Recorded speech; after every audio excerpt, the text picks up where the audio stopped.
پاکستان میں پیٹرولیم مصنوعات کی قیمتیں اس وقت ریکارڈ سطح پر ہیں اور سوشل میڈیا پر صارفین اس خدشے کا اظہار کر رہے ہیں کہ یہ قیمتیں 400 کے ہندسے کو عبور کر سکتی ہیں۔ تو کیا واقعی ایسا ہو سکتا ہے؟ سب سے پہلے دیکھنا ہوگا کہ وہ کون سی چیزیں ہیں جن کے باعث پیٹرول کی قیمتیں اس وقت ریکارڈ سطح پر ہیں۔ کم از کم 4 ایسے بنیادی عوامل ہیں جو پیٹرولیم مصنوعات کی قیمتوں پر اثر انداز ہوتے ہیں، جن میں عالمی سطح پر تیل کی قیمتیں، پاکستان میں ڈالر کی قیمت، فی لیٹر پیٹرول پر ٹیکس اور ڈیلرز یا آئل کمپنیز کے مارجن۔ سب سے پہلے بات کرتے ہیں عالمی منڈی میں تیل کی قیمتوں کی۔ پچھلے 3 ہفتوں میں عالمی منڈی میں تیل کی قیمتوں میں ہوش ربا اضافہ دیکھنے میں آیا ہے اور یہ اس وقت $94 فی بیرل تک جا پہنچی ہیں اور خدشہ ظاہر کیا جا رہا ہے کہ یہ $100 فی بیرل کے ہندسے کو پار کر جائے گی، جس سے پاکستان میں 15 دنوں کے بعد پیٹرول کی قیمتوں میں مزید اضافہ ہو سکتا ہے۔ ڈالر کی قیمت کی بات کریں تو وہ بھی ایک اہم عنصر ہے، مگر فی الحال اس کی قیمت روپے کے مقابلے میں گر رہی ہے۔ لیکن آنے والے دنوں میں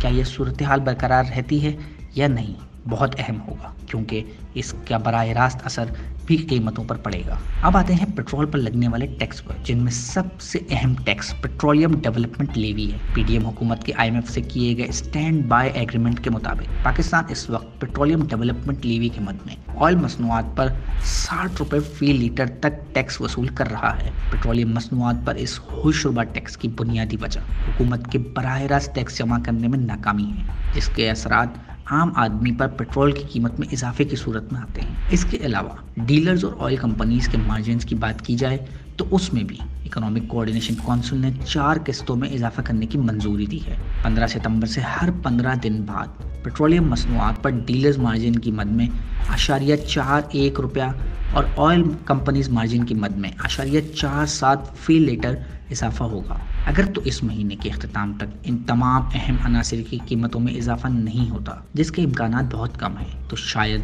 اوگرا قیمتوں میں اضافے کا فیصلہ نہ کرے، ورنہ مہینے کے اختتام تک عوام کو ایک اور پیٹرول بم کے لیے تیار رہنا ہوگا۔